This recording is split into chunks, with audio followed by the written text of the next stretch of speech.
All right, let's get into it. We all think of factories as these nonstop powerhouses, right? But what if I told you their biggest secret is a massive source of wasted energy that happens in total silence?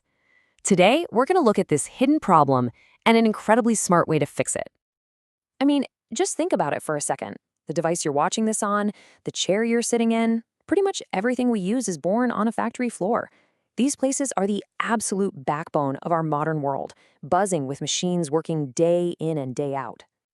But that leads to a really important question. What's going on in the quiet moments? In those gaps between jobs when a machine is on, all warmed up, ready to go, but it's just sitting there, waiting. Does that waiting actually cost us anything? Well, the answer is kinda shocking. It turns out that a huge chunk of a machine's energy use is constant. It's the power it draws just to stay on, to keep its systems in standby. And that idle state can account for up to 30% of its total energy consumption.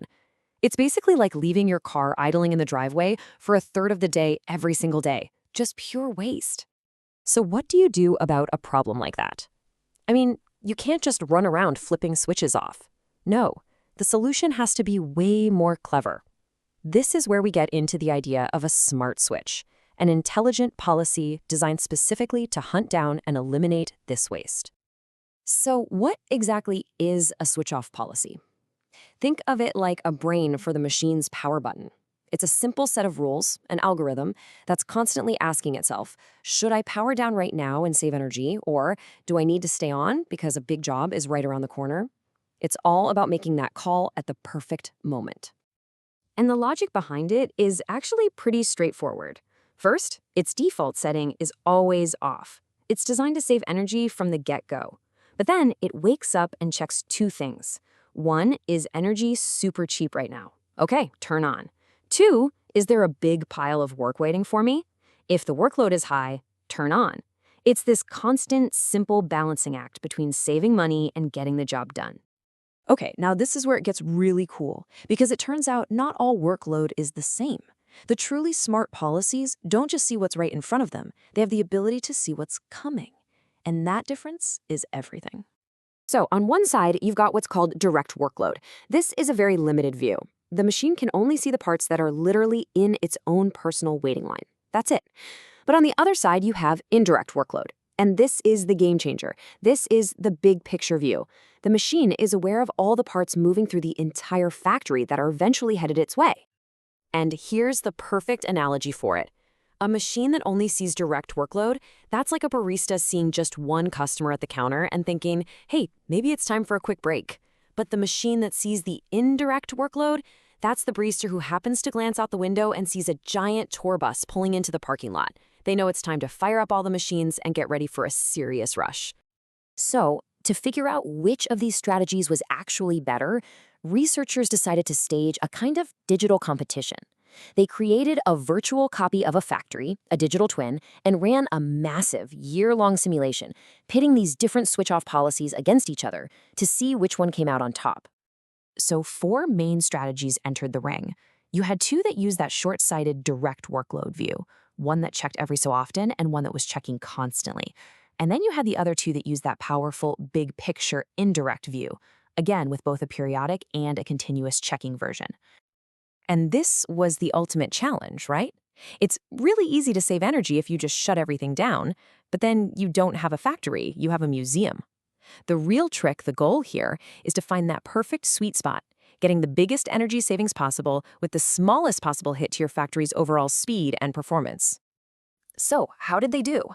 Well, the policies that only looked at the direct workload, our barista who didn't see the bus, they actually saved a ton of energy. They cut that wasted waiting time by almost 70%. But, and this is a huge but, it came at a massive cost. The total time it took for a part to get through the entire factory system, it shot up by 33%. That is a major, major slowdown. But now take a look at the policies that could see the big picture. The difference was night and day. They still achieved fantastic energy savings, slashing that wasted waiting time by about 50%. But the hit to performance was tiny by comparison. It turns out, seeing that tour bus on the horizon makes all the difference in the world. And this table just lays it all out crystal clear. The direct workload policy gave you a huge 69% reduction in wasted time, but it cost you a 33% slowdown. Ouch. But look at the indirect policy. It delivered a massive 50% cut in wasted energy, while only slowing down the whole system by a much, much more reasonable 12%. That is the sweet spot. That's the clear winner if you want a factory that's both smart and productive. And look, this is so much more than just a cool thought experiment. What this research really gives us is a practical roadmap for building the factories of the future. Factories that aren't just powerful, but are also genuinely intelligent and sustainable. So let's just quickly recap the big ideas here. First, that quiet idle time is a massive hidden energy vampire.